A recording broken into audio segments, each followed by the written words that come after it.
Hey everybody, welcome to Galactic Wisdom. I'm so happy to have back with me today Bill Konkolesky, who is the State Director of the Michigan chapter of MUFON. Welcome to the show again, Bill. Thanks so much, Rupert. Great to be here. Now, we were going to talk all about UFOs, but I've just discovered backstage that Bill has a Star Wars figure collection. So I think that the show has to change now. And with Saturday coming up, May the 4th, why not?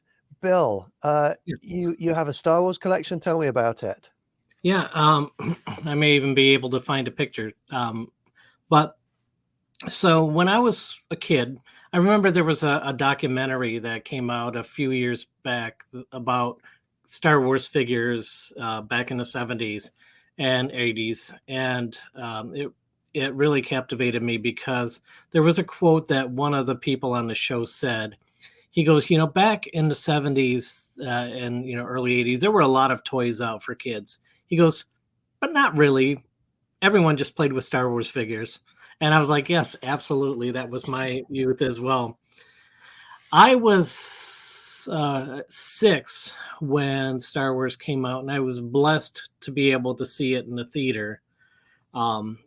Some of my friends had parents who weren't quite aware of what a super phenomena the movie would be, and they went to see like Benji instead or whatever, and didn't actually catch Star Wars. But then when the toys came out, oh my gosh, everybody was all over them. They loved them, and I was like, I'm holding on to my Star Wars figures forever.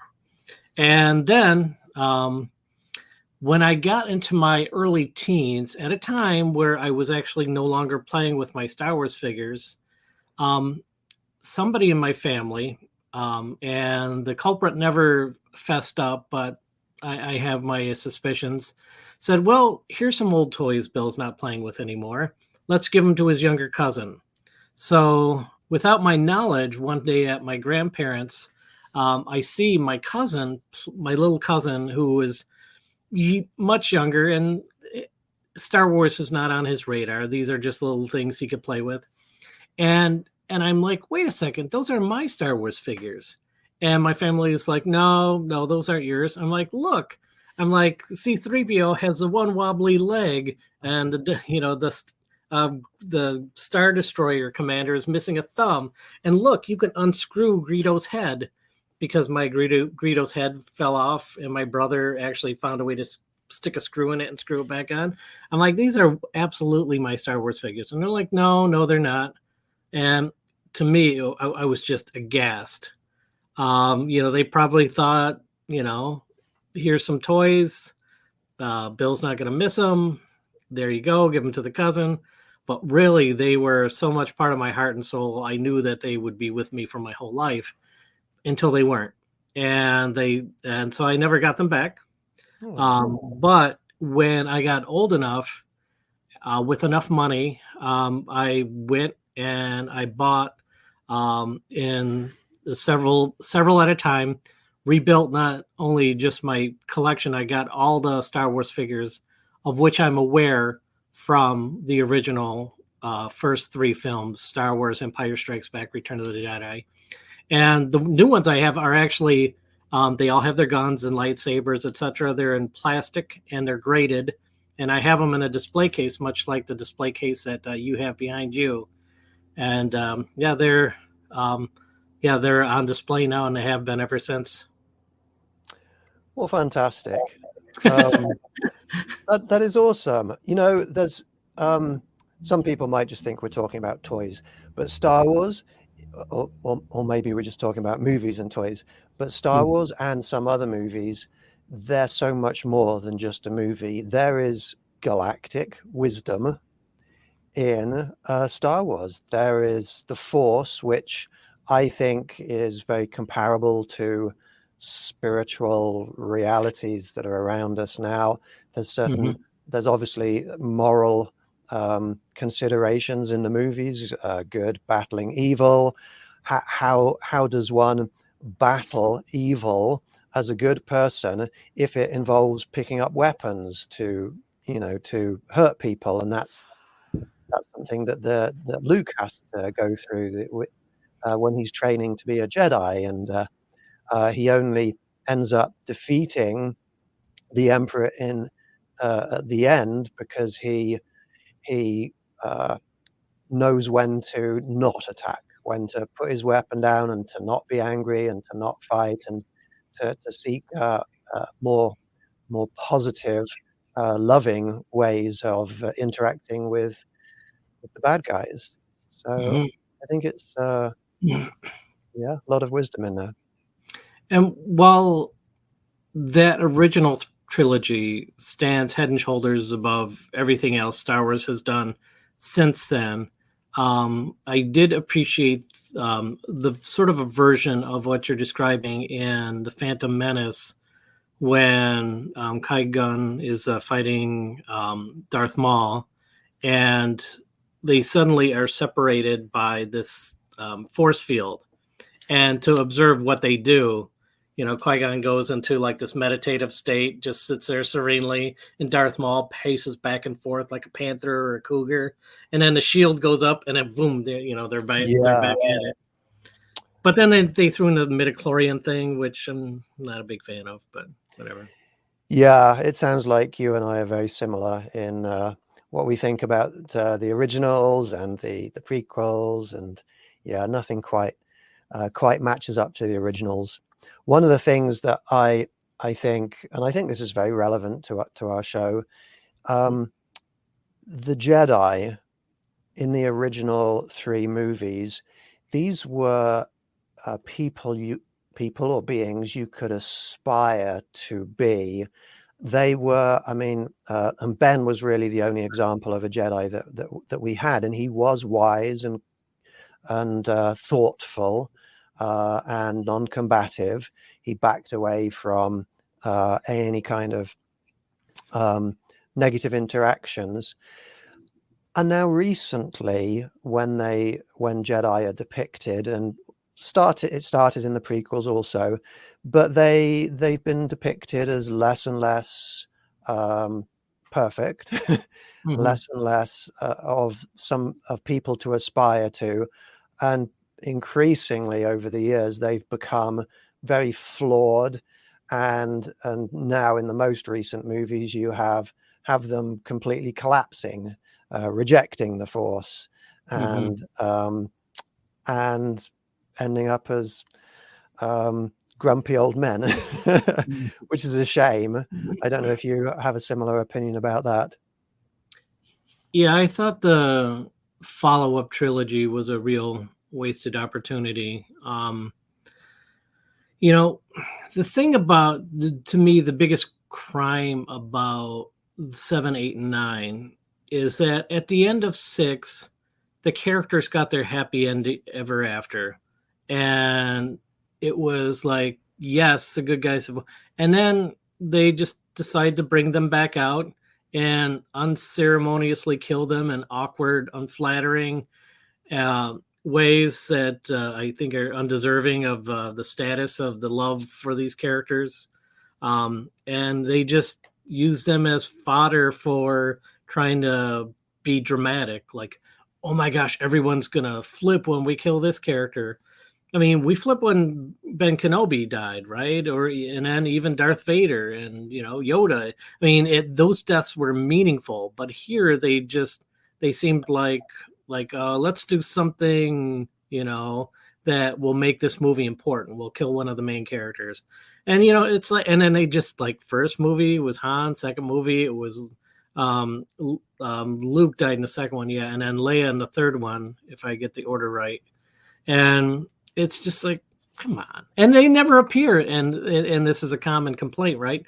They never appear together in any real sense in 7, 8, and 9. There's that sort of weird moment where they're in the second movie, Luke's spirit comes to them or something. I don't know, in a cave. I don't know. But it just, it didn't seem like they loved the original trilogy and understood what elements of it the fans held sacred and will always hold as sacred. Yeah. It diminished the original trilogy if you consider it to be canon, the way that these characters fell apart, made bad decisions, and died unceremoniously.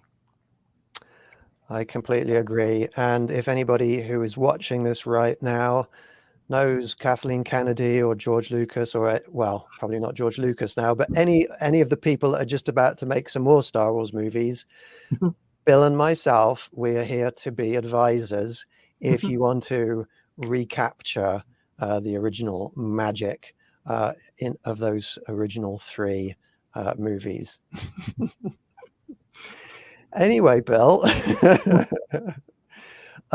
you are the state director of the Michigan chapter of MUFON, and you've been on my show before talking about investigations, interesting investigations that you've had in the past.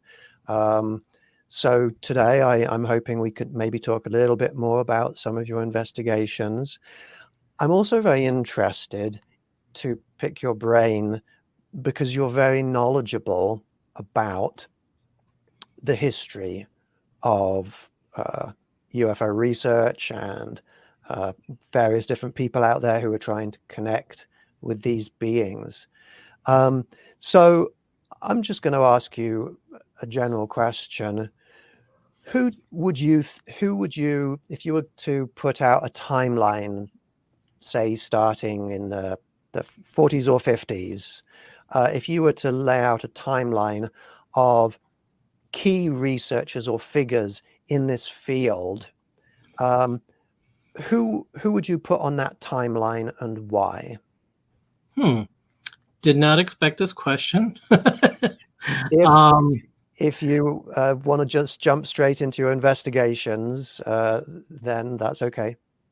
While I might not be able to put together an academically sound chronology, there are certainly figures that are key and central figures. Donald Kehoe, when you look back to when this was actually starting to be taken seriously, I would say he's definitely a founding father of the post-World War II modern era of UFOs. Even if you look at Kenneth Arnold, he was more than just a witness to his sighting in 1947. He went on to do investigations himself. And there are some people out there that were also big at the time.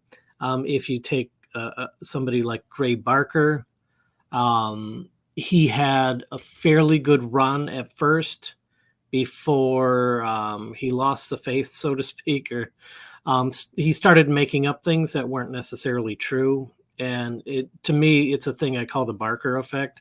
When somebody is a credible, valid investigator and they come to a point where they don't have any new material, but realize if they don't have new material, they'll fall out of the spotlight.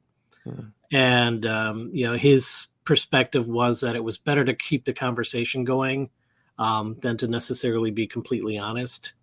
And so that was a shame. Though the conversation, of course, did continue. J. Allen Hynek, his part cannot be understated. A lot of people say that, he participated in Project Blue Book, which is, of course, absolutely true.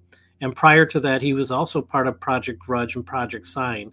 That whole chain of investigations that were done by the Air Force, he was there through all of it. And when he started up the Center for UFO Studies in 1972, a few years after Blue Book closed, then he really got to share his perspective that during his time doing the investigations, that those investigations made him believe that there was something truly anomalous to the phenomena, even though he could never say it. His marching orders were to never tell people, give anybody any hope that what they might have been seeing was extraterrestrial or anything other than what could be easily explained. His colleagues like Jacques Vallée, definitely, a legendary character, and he's still going. And when I got into the game. It was 93. I joined MUFON. And for me, a lot of the people that I looked to, that I gravitated to, were the abduction investigators. And that was because of my background having some contact experiences. So the UFO books were always good, but in the 80s, late 80s, 90s in particular, when I was really starting to read a lot of UFO material, there were more of those books, and there were a lot of those books between Strieber and Bud Hopkins and David Jacobs and John Mack, Ray Fowler, and a lot of the other people that were involved, Leo Sprinkle. Just there were so many people putting out so many books on the phenomena that was what I really gravitated to in terms of looking at the phenomena in general, rather than just say like a UFO perspective. And I certainly got my UFO fix, rather than just say contact fix, by being in MUFON and primarily investigating UFO sightings rather than abduction sightings, which do come in. But, the great number of them are UFO sightings. And, I've certainly had my UFO sightings as well. But, yeah, for me, I remember Bud Hopkins would always come to the MUFON symposiums, and he was an easy target. He was very easy to access. He talked to anybody, everybody. And so I had a lot of good conversations with him. I shared some of the things that had happened with me, and he said, he asked what I had done to look into them. And I said that the state director, when I joined MUFON, Shirley Coyne, was great, and she did regressions with me that were very helpful. And he said, "Oh, it's great. It sounds like you're in good hands." My favorite moment with him, and I'm kind of going all over the place, so feel free to rope me in at some point. But my favorite moment with him was, I think it was San Jose, where we were in the California MUFON symposium. And it wasn't long before he passed. And we were at a bar restaurant. And so we both arrived to the place at the same time. And I said, "Hey, if you're not eating with anybody, maybe we could have lunch together." And he's like, "Yeah, that's fine."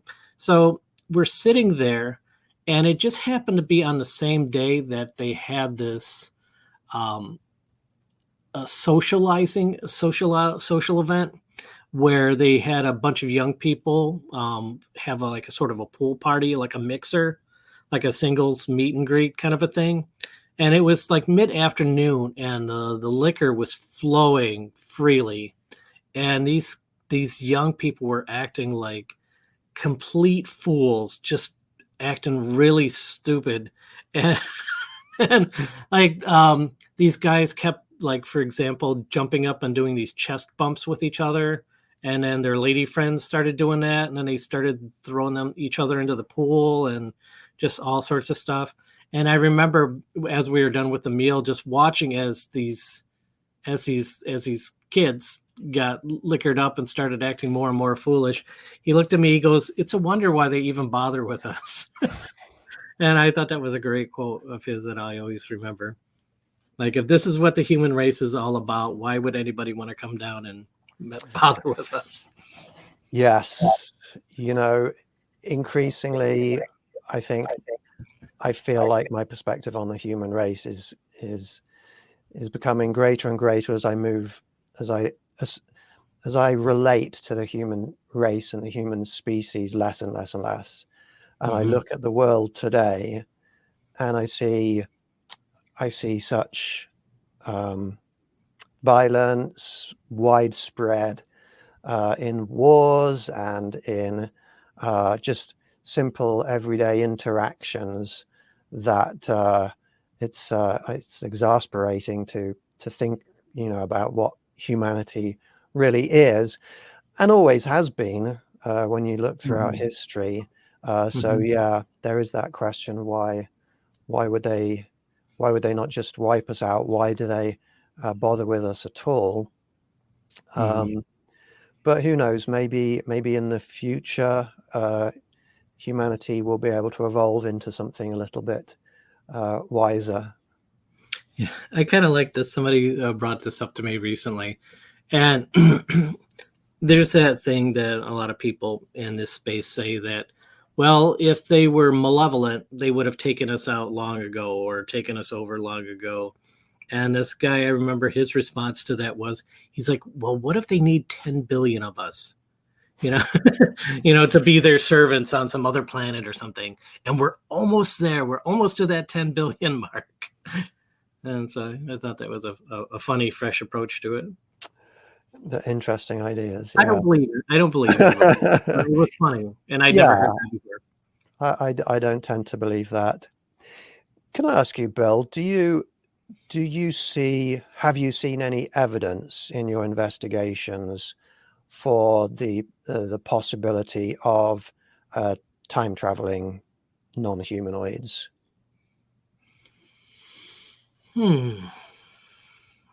That's a good point. Good question, I should say. And my immediate response is no.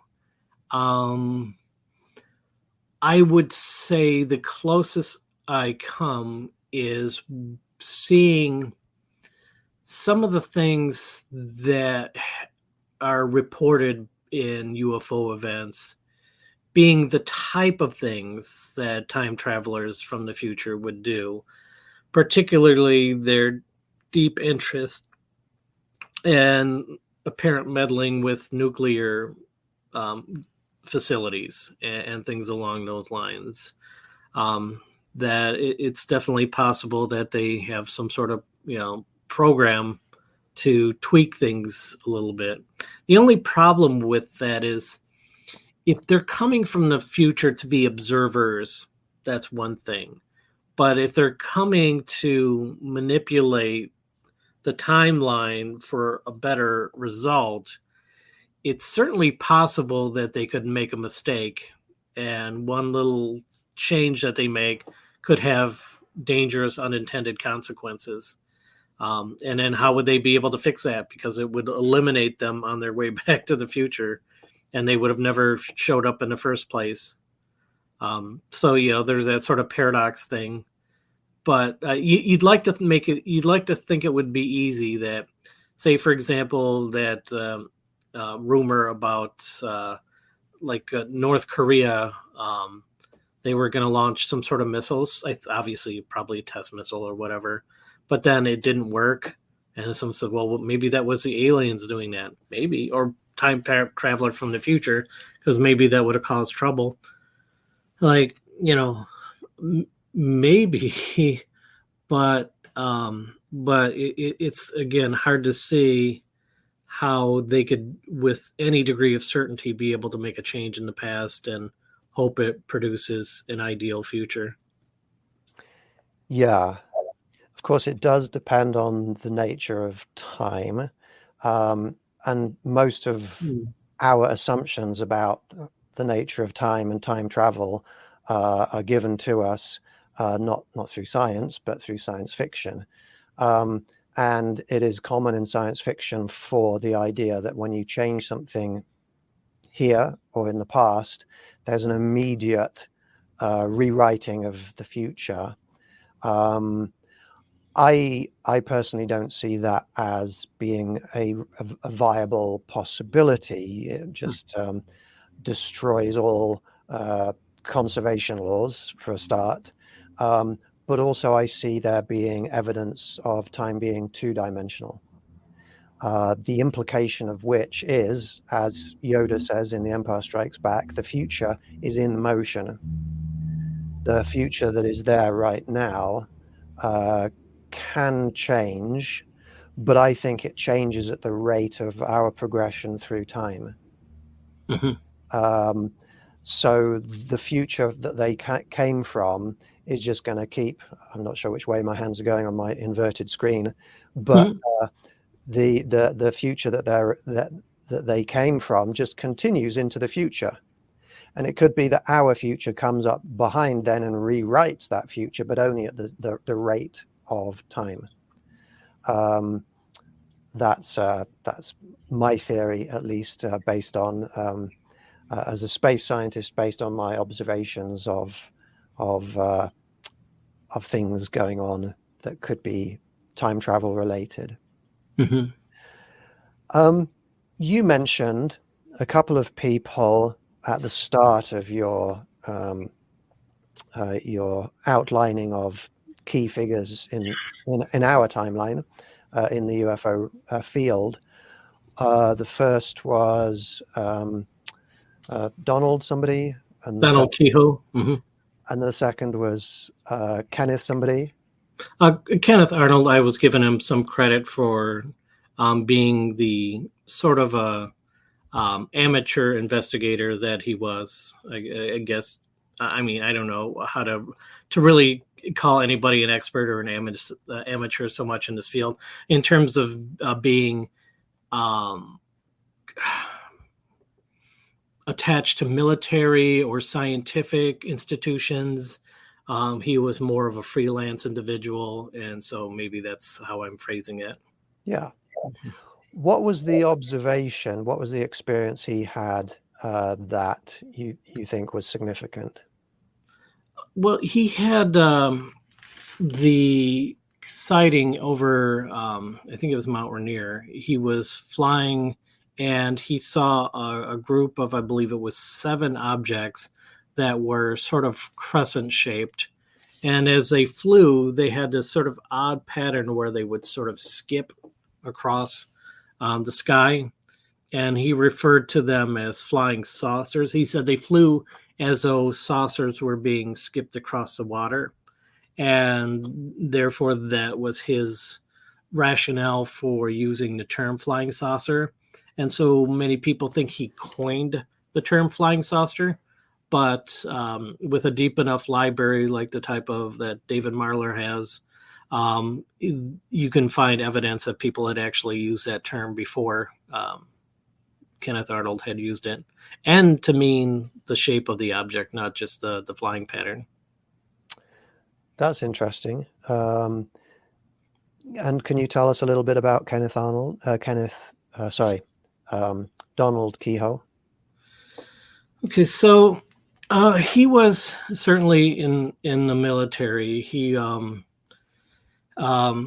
was somebody that many other people are going to be a much better, I guess, authority than him. But with his military background, when he founded NICAP, I think it was 1956, he added a great amount of legitimacy to investigating UFOs because of his career in the military. He was in the Marines, and he was somebody that was given a lot of respect. And when he had started his group NICAP in '56, this was during the era of Project Blue Book.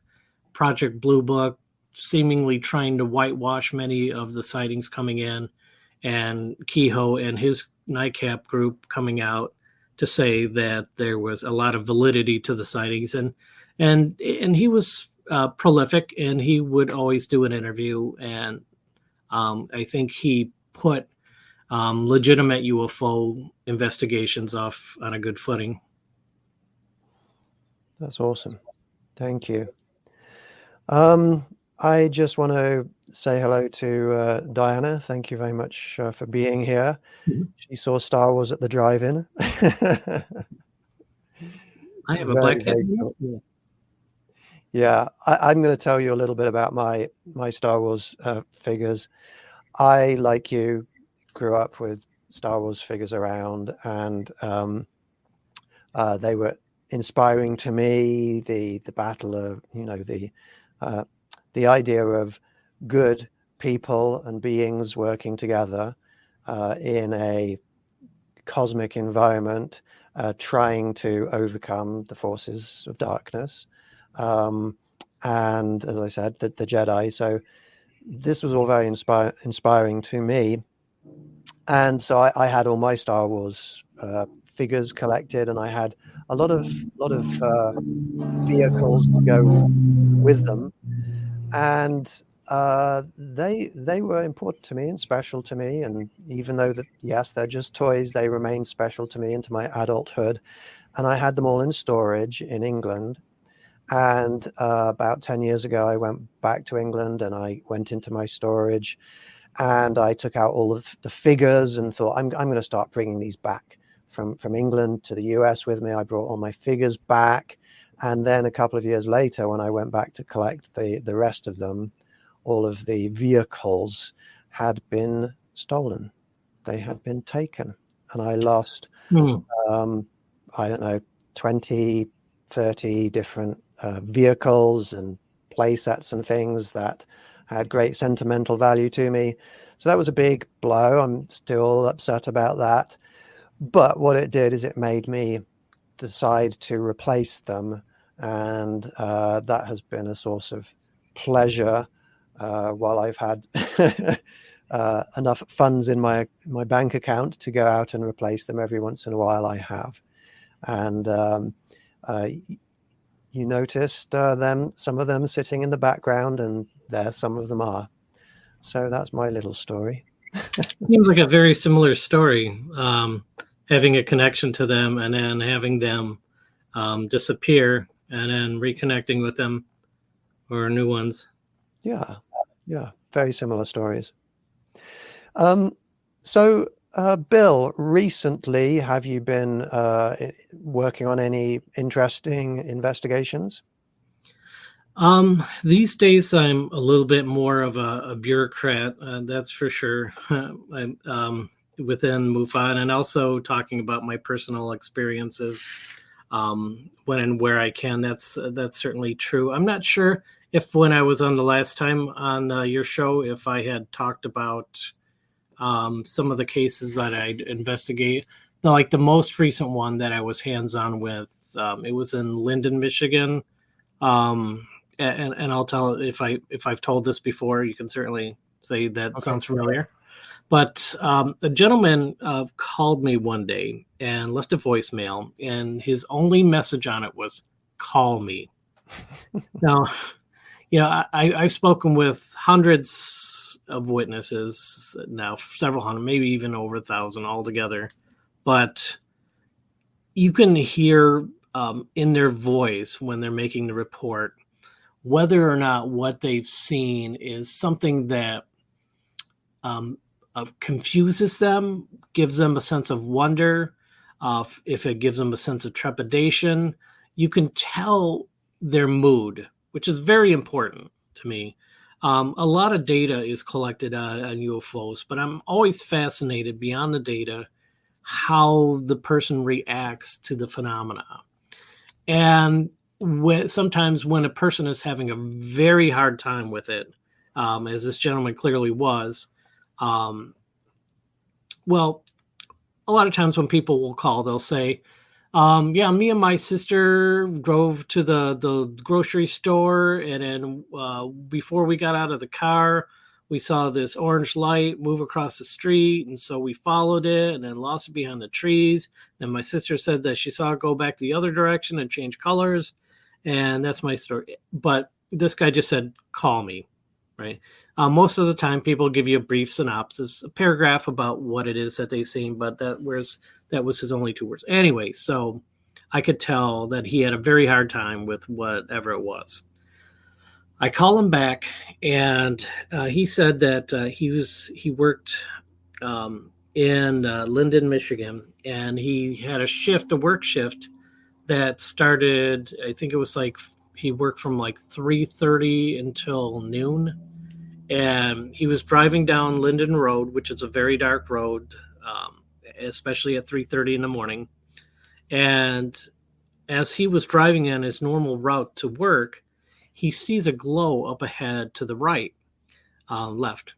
And and he says that it was, he's never seen it. It's always just completely dark on that stretch of road. And as he's driving past it slowly to take a look at it, he sees that there is a monolith, he said, a silver glowing monolith in the middle of the field. And it's got four bright white lights about maybe the size of a basketball doing this sort of flying dance around it, almost like insects. And he wanted no part of it.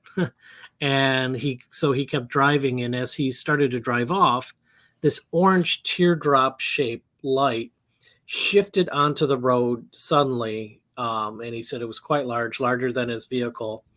And it was almost there to say, like, don't come back, that it was guarding it. And it was, like I said, teardrop shape, and it was orange, and he continued to drive on to work. So, and I think this was June 2021 that this happened. So not too long ago. So anyway, so he's driving back from work. It's in the afternoon, just afternoon. And he slows down to take a look at the area that he saw the lights. And this time he sees there's about a 30-foot patch of dead, dry grass there. And he's like, wow, what happened here last night? So then that was when he got back. He made the call. And me and two other investigators came out the next day to take a look at it. And as we went down into the field, we realized it was more than just a field. It was very marshy, fairly swampy. I had to take great care not to lose my shoes with every step because they would sink so far. And we went in and we took soil samples, and we took a bunch of pictures. And noticed the strange thing about it was that there was fresh growth of grass through the dead grass. So I'm thinking, like, if this happened last night, either it did not kill the grass, or it killed the grass and somehow made other grass grow super fast through it. So sending the materials to the lab, the MUFON lab, they came back and said that the grass had been killed by a recognizable cocktail of chemicals, that it looked like probably some local place just dumped a bunch of chemicals there. And it probably had nothing to do with the event. Meaning that taken at the witness's word that he had seen exactly what he'd seen, where he'd seen it, the phenomena chose that spot to manifest, which is almost as strange as that it having caused it itself, is that they selected an area where there was some sort of chemical damage to vegetation to check things out.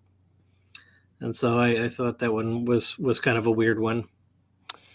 Wow, that is fascinating. Yeah. And yeah, what to make of that, I don't know. But it's quite, I know I've heard in other accounts of vegetation, the growth of vegetation being affected, allegedly by the presence of craft. One such incident I recall is Travis Walton's experience, where upon investigating the area where he was taken on board a vessel, the trees seemed to be growing faster in a circular area, the part of the trees that were facing towards where the craft came down.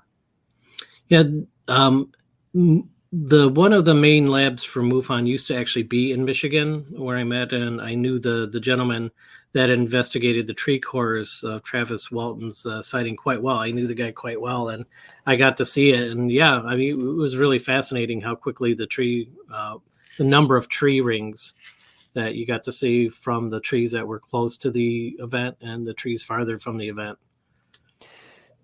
Do you know if that was confirmed as being likely caused by some kind of radiation, or do you think there was some kind of a temporal distortion? Okay, so William C. Levengood, the gentleman that investigated the trees, his claim to fame was he was a crop circle researcher, investigator. He was the one that was credited with the node expulsion of crop circles being evidence that something had happened, essentially saying that you can tell a real crop formation from one that's artificial, meaning like man-made, because the field has been irradiated, and it's almost like microwaving the seeds on the grain, and they pop, kind of like popcorn. They pop out. And so that was his tell of something happening. And he had a term he used, he called it implicate energy. And I don't have his written definition of it in front of me, but basically saying that there's some sort of radiation or something along those lines that creates these anomalies in vegetation. Fascinating. Now, Yeah, he passed away a bunch of years ago. You've probably seen the video that's been out there for a while that seems to be one or more luminous orbs coming in over a field and zooming around, and a crop circle forming. Mm-hmm. Does that seem real to you, that video? No, I watched a video that took it apart quite well and demonstrated that the orb was put in after it was made up. It was a hoax. Interesting. And sometimes it's very rare. I won't say I've never seen it happen where somebody tries to explain away a video that's quite good as saying it's a hoax. But this one, it seemed fairly. It seemed to be fairly condemning that this was not authentic, the light that created it. Now, one of the types of phenomenon, UFO, UAP, that seems to be out there are luminous orbs. And if you watch shows like The Secret of Skinwalker Ranch, occasionally a luminous orb will appear in the sky, usually during the day, but when it appears at nighttime, you can tell it's luminous because, yeah, it's glowing. And there are other cases. I went and investigated an orb that they call Goldie in a place called Anza in California that people have seen coming in and out of mesas or mountains. And when I held a retreat, a contact and ascension retreat here in California a couple of weeks ago, on 2 separate days during the daytime when we were meditating and reaching out to them, we saw what appeared to be some high altitude glowing orbs. Is that a category of phenomena that is seen, that is reported to MUFON very often? Sure. Yeah. Many of the reports that we get are lights at a distance.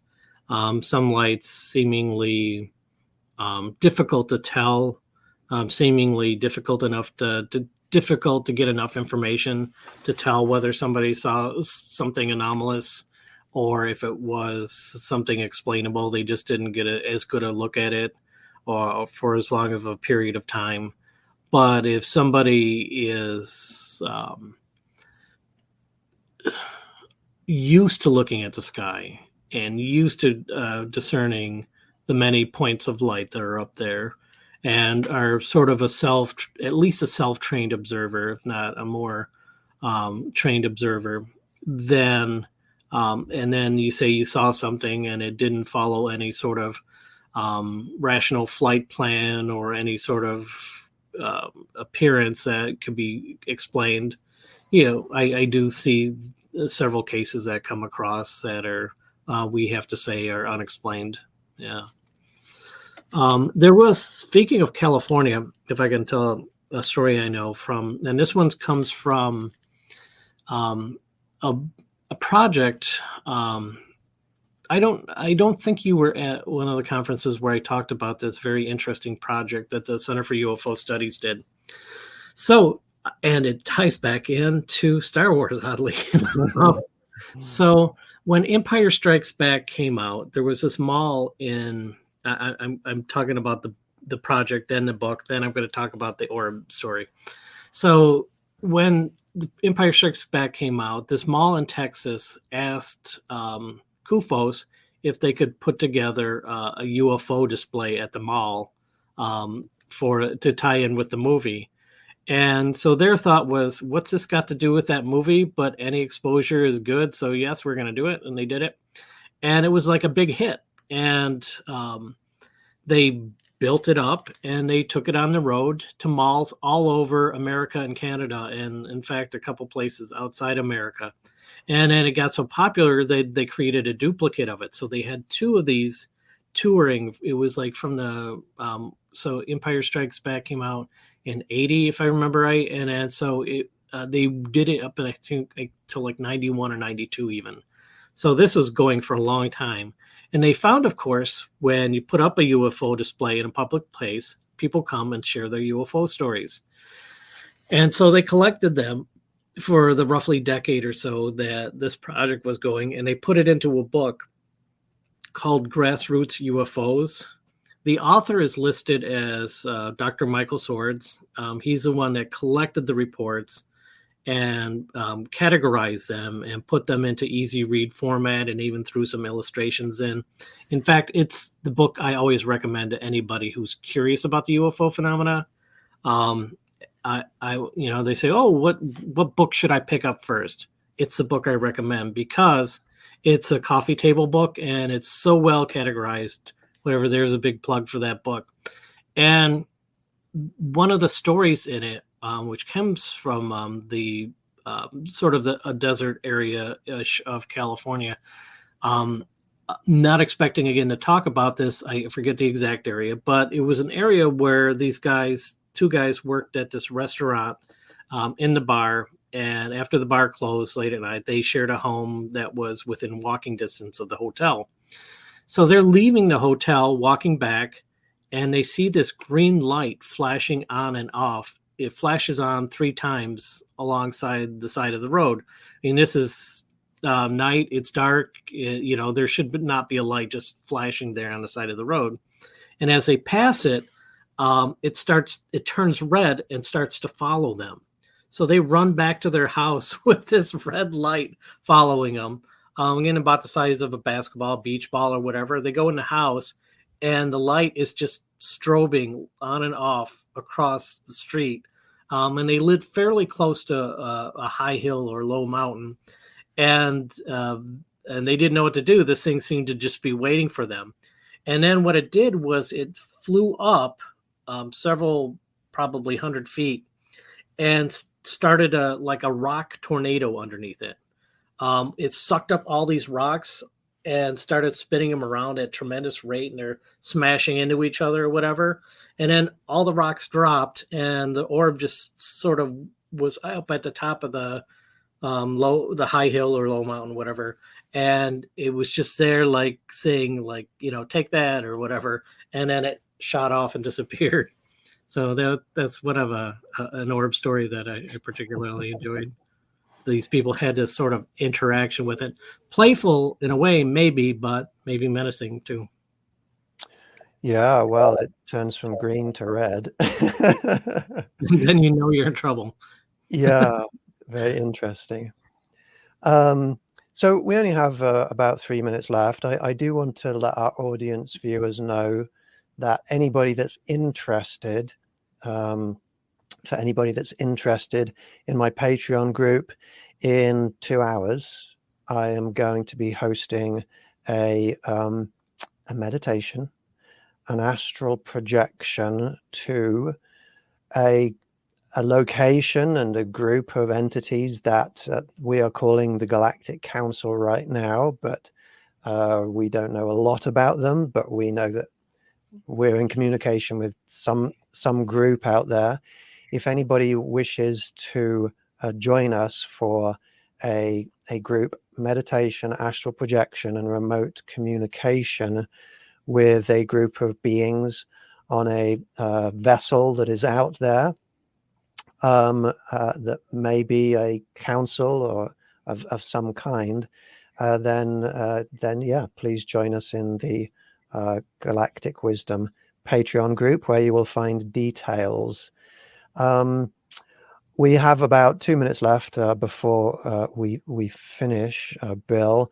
I am just going to show you an image that a friend of mine drew, and there's a second picture here that he put together. Do either of those images resemble any reports of craft that you know about? I would say certainly. I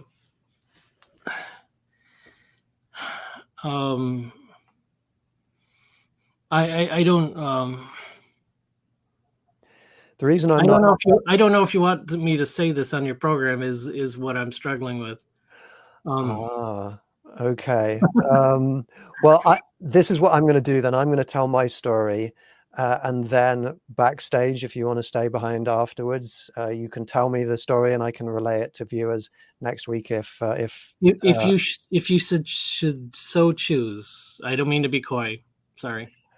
That's okay. I understand your caution. I will let you know that a friend of mine in Las Vegas has seen that a few times when he's been meditating and reaching out to them, and it is huge, and has appeared above his house and in the desert a couple of times, and we think maybe associated with tall white beings, but we don't know. I am looking forward to hearing what you have to say about this, but maybe we'll wait until after the credits roll, and then I might relay your story to everybody next week. Bill, thank you so much for being here with us today. I really appreciate it. Oh, thank you so very much. Always a good time talking to you. And I know that I'll find some good pictures of my Star Wars figures, and I'll share them with you. Fantastic. And in advance, May the 4th be with you. The 4th be with you. And I saw an interesting take on that.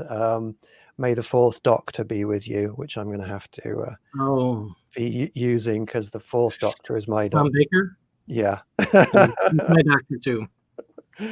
Fantastic. Well, thank you again for being here, Bill. Thank you, everybody out there, for watching. Peace, love, and happiness to all of you.